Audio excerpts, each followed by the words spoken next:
मौला हुसैन ने कहा अली अकबर, आप 7 बरस के सिन से सर पे अम्मामा बांध रहे हैं, दस्तार बंदी होती है ना। कहा अली अकबर 7 बरस के थे आप जब पहली मर्तबा दस्तार बांधी, लेकिन जब दस्तार बंदी की नौबत आई आपकी फुप्पी ने कहा मैं दस्तार बांधूंगी।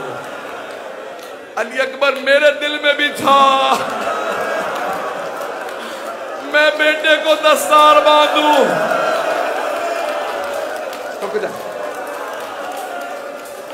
लेकिन अली अकबर हर दफा कोई ना कोई फुप्पी दस्तार बांधती है, कभी माँ दस्तार बांधती। मैं इधर देखिएगा अली अकबर, आज मैं चाहता हूं मैं अपनी हसरत पूरी कर लूं।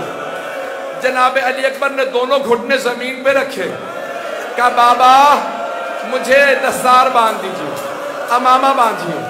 मौला हुसैन ने अमामा पकड़ा, बांधना शुरू किया और कहना शुरू किया इन्ना लिल्लाह व इन्ना इलैहि